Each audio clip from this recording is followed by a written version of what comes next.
ஐயனார் துணை சீரியலில் டுடே எபிசோடில் நம்ம சேரன் இருந்துட்டு பயங்கரமாக சண்டை போட்டுட்ருக்காங்க.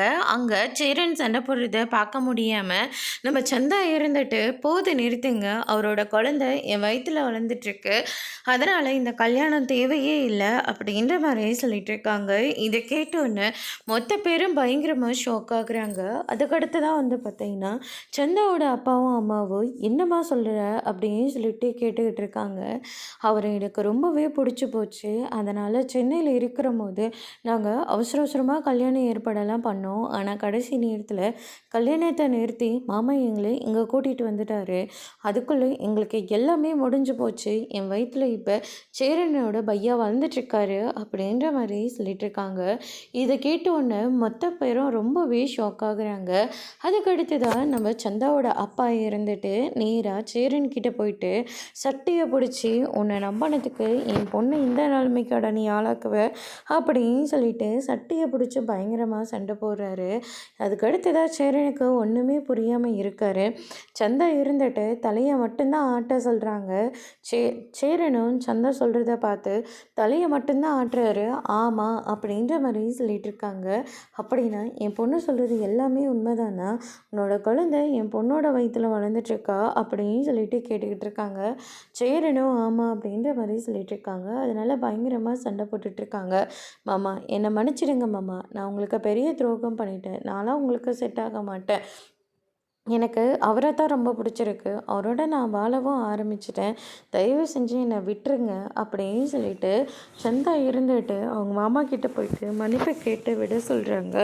இன்னொரு பக்கம் சந்தா இருந்துட்டு அவரோட அப்பா கல்ல விழுந்து ப்ளீஸ்ப்பா என்னையும் அவரையும் சேர்த்து வச்சுருங்க, எனக்கும் அவருக்கும் தான் சரியாக இருக்கும், இப்போ அவங்களோட குழந்தைய வயிற்றில் வளர்ந்துட்டுருக்கு, தயவு செஞ்சு எங்கள் ரெண்டு பேர்த்தையும் சேர்த்து வைங்க, உங்கள் காலில் விழுந்து கெஞ்சி கேட்குறேன் அப்படின்னு சொல்லிட்டு சந்தா சொல்லிக்கிட்டு இருக்காங்க. அதுக்கடுத்து தான் பார்த்திங்கன்னா ஆளாளுக்கு மறுபடியும் சண்டை போட ஆரம்பிச்சிடுறாங்க. என் பொண்ணு ஒன்றும் அப்படிப்பட்டவே இல்லை, அவன் மனசில் இருக்கிறதுனால தான் என் பொண்ணு இப்படியெல்லாம் பேசிக்கிட்டு இருக்கா, அவள் சொல்கிறது எதுவுமே உண்மை கிடையாது அப்படின்ற மாதிரி சொல்லிட்டு இருக்காங்க.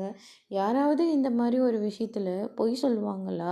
கண்டிப்பாக இருக்காது. உங்கள் பொண்ணு கண்டிப்பாக ப்ரெக்னெண்ட்டாக தான் இருக்கணும், அவள் அடம் பிடிச்ச போதே உங்களுக்கு தெரியலையா அப்படின்னு சொல்லிட்டு கேட்டுக்கிட்டு இருக்காங்க. அதுக்கடுத்து தான் பார்த்திங்கன்னா இப்படி ஒரு துரோகத்தை பண்ணிட்டியடா அப்படின்னு சொல்லிட்டு ஆளாளுக்கு மாறி மாறி சத்தம் போட்டுட்ருக்காங்க. நிலாவுக்கு எல்லாமே புரிஞ்சு போச்சு, அதனால் அவங்களும் என்ன பண்ணுறதுன்னு தெரியாமல் அமைதியாக நின்றுட்டுருக்காங்க.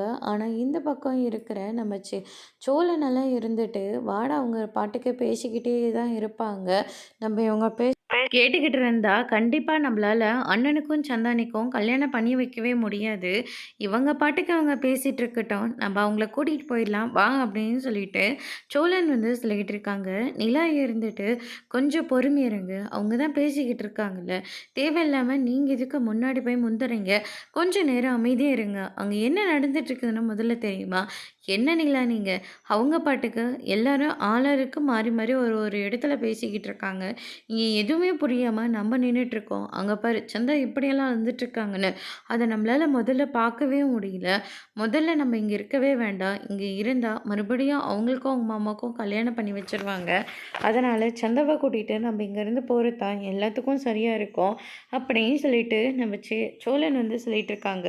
உங்களுக்கு அங்கே என்ன நடக்குதுன்னு புரியலையா அப்படின்னு சொல்லிட்டு கேட்கவும், அது புரிஞ்சிருந்தா நான் ஏன் இங்கே இருக்க போகிறேன் அப்படின்னு சொல்லிட்டு சோழன் ஒரு பக்கம் சொல்லிட்டு இருக்கோம். சந்தா ப்ரெக்னெண்ட்டாக இருக்காங்களா அப்படின்ற மாதிரி சொல்லிடுறாங்க. என்ன சொல்லிட்டு இருக்க? சந்தா ப்ரெக்னெண்ட்டாக இருக்காங்களா இல்லை நீ ப்ரெக்னெண்ட்டாக இருக்கியா? இந்த மாதிரி விஷயத்தில் எங்கே வந்தால் நீலா சொல்லுவ நீ அப்படின்னு சொல்லிட்டு சோழன் கேட்கவும், ஐயோ சோழன் நான் இல்லை, விளையாடிட்டு இருக்காதீங்க, சந்தா ப்ரெக்னெண்ட்டாக இருக்காங்களாம் அப்படின்ற மாதிரி சொல்லிடுறாங்க. சந்தாவோட அப்பா அண்ணனோட சட்டியை பிடிச்சும் போது கூட அண்ணன் ஆமான்னு சொல்லிச்சு, நீங்கள் கவனிச்சிங்களா இல்லையா அப்படின்னு சொல்லிட்டு கேட்குவோம். சோழனையும் யோசிச்சு பார்க்குறாங்க. ஆமாம் அப்படின்னு சொல்லிட்டு சேரன் சொன்னது. அதுக்கடுத்து தான் பார்த்திங்கன்னா அதனால தான் இந்த கல்யாணமே நிற்க போகுது, எல்லாருக்கும் பாருங்கள் எப்படியெல்லாம் பேசிகிட்டு இருக்காங்கன்னு அப்படின்ற மாதிரி சொல்லிடுறாங்க. சந்தாவோட அப்பா நேராக மாப்பிள்ளை வீட்டு காலில் போய் விழுகிறாங்க. எப்படியாவது என் பொண்ணை கல்யாணம் பண்ணிக்கோங்க, அவனை எடுத்துறதுக்காக தான் இப்படி ஒரு பொய்யெல்லாம் அவன் சொல்லிகிட்டு இருக்கா, இந்த மாதிரி விஷயத்துலலாம் யாரும் பொய் சொல்ல மாட்டேன், உங்கள் பொண்ணு எங்களுக்கு தேவையே இல்லை அப்படின்னு சொல்லிட்டு மாப்பிள்ளை வீட்டாரும் அங்கேருந்து கிளம்பிடுறாங்க. அதுக்கு அடுத்து தான் நம்ம ஹரிஷ் இருந்துட்டு, இங்கே பெரிய பிரச்சனை போயிட்டுருக்கு, நீங்கள் கிளம்பி போங்க. எப்படி ஹரிஷ் எங்களால் கிளம்பி போக முடியும்? நாங்கள் இப்படி போனது மறுபடியும் சந்தாவுக்கு ஒரு மாப்பிள்ளையை பார்த்து கல்யாணம் பண்ணி வைப்பீங்க, நாங்கள் வேடிக்கை பார்த்துட்ருக்கணுமா? அதெல்லாம் முடியாது, என்னால் இங்கேருந்தெல்லாம் போக முடியாது, நான் இப்போவே போய் உங்கள் அப்பா அம்மா கிட்டே பேசுகிறேன் அப்படின்னு சொல்லிட்டு நேராக போயிட்டு அவங்கக்கிட்ட பேசுகிறாங்க. எனக்கு எப்படியாவது சந்தாவை கல்யாணம் பண்ணி வைங்க அப்படின்னு சொல்லிட்டு கேட்டுக்கிட்டு இருக்காங்க. அதுக்கடுத்து தான் பண்ணுற எல்லாத்தையும் பண்ணிவிட்டு இப்போ கல்யாணம் பண்ணி வைன்னா கேட்டுட்ருக்கேன். நீ நினச்ச மாதிரி இந்த கல்யாணமும் நின்று போச்சு, இப்போ உனக்கு சந்தோஷம் தானே அப்படின்ற மாதிரியே சொல்லிட்டு இருக்காங்க. எங்களுக்கு சந்தோஷம்தான், ஆனால் நாங்கள் இப்படி போனோன்னே நீங்கள் வேற ஒருத்தருக்கு கல்யாணம் பண்ணி வச்சுருவீங்க, அதனால் இதே மணமேடையில் என் அண்ணனுக்கும் சந்தாவுக்கும் கல்யாணம் பண்ணி வைங்க அப்படின்ற மாதிரி கேட்டுக்கிட்டு இருக்காங்க. அதோட இன்னைக்கான எபிசோட் முடிச்சிருக்காங்க. இனி ஐயனார் துணை சரியில்லை, அடுத்தடுத்து என்னெல்லாம் நடக்க போகுதுன்றதை வெயிட் பண்ணி பார்க்கலாம். தேங்க்யூ.